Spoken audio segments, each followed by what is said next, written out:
सबसे पहले तो आपको पता होना चाहिए as a doctor, as a specialist कि किस तरह की चीज़ें हो सकती है। जैसे कई बार पेशेंट में भ्रांतियाँ रहती है कि बाईपास हो गया, अब अपने को क्या डर है, अभी एंजियोप्लास्टी हो गई, अभी कुछ नहीं है, सब बढ़िया है। कई बार लोग दवाई छोड़ देते हैं। तो हार्ट फेलियर एंजियोप्लास्टी बाईपास के बाद भी हो सकता है। उसका होना नहीं होना बहुत सारे फैक्टर्स पर डिपेंड करता है, जैसे डायबिटीज़ होना, फैमिली हिस्ट्री होना, हार्ट अटैक होना पास में, बहुत सारे फैक्टर, दवाई छोड़ देना, इस तरह की चीज़ें।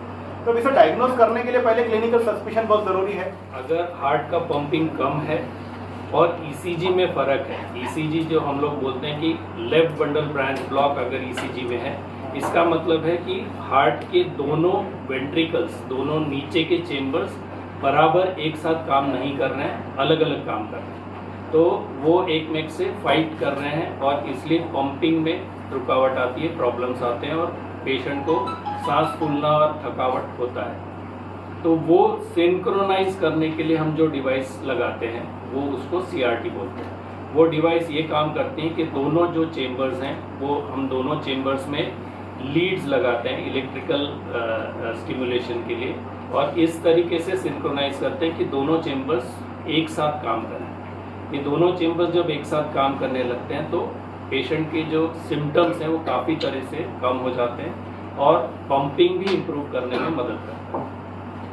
दूसरा है AICD। AICD क्यों इम्पॉर्टेंट है और AICD क्या है? हाँ, काफ़ी लोगों ने देखा होगा कि हार्ट, अगर कोई पेशेंट किसी के हृदय गति बहुत ज़्यादा बढ़ जाती है, which is known as ventricular tachycardia या वेंट्रिकुलर फिब्रिलेशन, तो बाहर से शॉक देते हैं उसकी हृदय गति नॉर्मल लाने के लिए। तो ये चीज़ें जो वेंट्रिकुलर प्रॉब्लम्स हैं, अरिथमियाज, कॉमन रहते हैं जब हार्ट का पंपिंग कम रहता है, क्योंकि हार्ट का साइज भी बढ़ जाता है और जो उसके इलेक्ट्रिकल और मसल्स रहते हैं वो बहुत एबनॉर्मल तरीके से फैल जाते हैं। तो इसलिए इलेक्ट्रिकल स्टिमुलेशन भी एबनॉर्मल होता है और कभी कभी फिर फास्ट वेंट्रिकुलर रेट होती है। और ये कब हो सकता है कुछ मालूम नहीं रहता। अगर घर में ऐसा हो गया तो घर में मैनेज ही नहीं कर सकते, बाहर से कौन शॉक देगा, करेक्ट? तो इसलिए ये शॉक देने के लिए पेसमेकर जैसा डिवाइस रहता है जो हम लोग बिठाते हैं। वो डिवाइस, वो जो अरिथमियाज हैं वो डिटेक्ट करते हैं और वो डिवाइस ने एक बार अरिथमिया डिटेक्ट कर लिया तो खुद ही वो शॉक दे देता है। तो अगर पेशेंट घर में भी है और वैसे उनको प्रॉब्लम्स होता है तो at least he can get a shock, electrical stability आ जाती है और इतना टाइम मिल जाता है कि वो हॉस्पिटल आ सकता है। So these are two devices very important and life saving. और जो स्टडीज आए ये भी पता चला है कि इसमें मॉर्टेलिटी बेनिफिट्स भी, सिर्फ दवाई से जो मॉर्टेलिटी बेनिफिट मिलता है, over and above that around 35% mortality benefit over and above medication ये डिवाइसेस दे सकते हैं। हमने ये हार्ट फेलियर क्लिनिक जो खोला है उसका मुख्य कारण ये है कि हार्ट फेलियर के पेशेंट बढ़ते जा रहे हैं। वर्ल्ड भर में 65 मिलियन पॉपुलेशन जो है जो हार्ट फेलियर से ग्रसित है। इंडिया का 1 से 1.5% पॉपुलेशन हार्ट फेलियर से ग्रसित है और डिस्पाइट एंजियोप्लास्टी या बाईपास के बावजूद भी कई बार हार्ट फेलियर के पेशेंट्स डेवलप होते हैं बिकॉज उनकी पंपिंग कम होती है और हार्ट में डैमेज होता है, डैमेज होता है, जिस कारण से हार्ट की पंपिंग 40% या उससे कम होती है, जिस कारण हार्ट फेलियर होता है।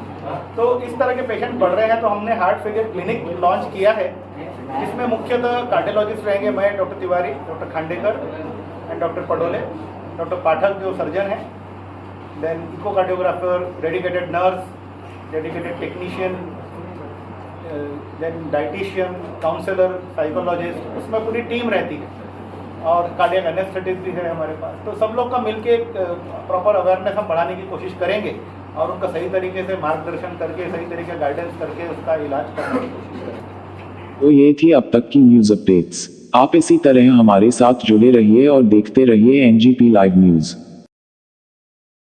हमारे YouTube चैनल को ज़्यादा से ज़्यादा लोगों तक शेयर करें तथा इसे सब्सक्राइब और लाइक अवश्य करें। धन्यवाद।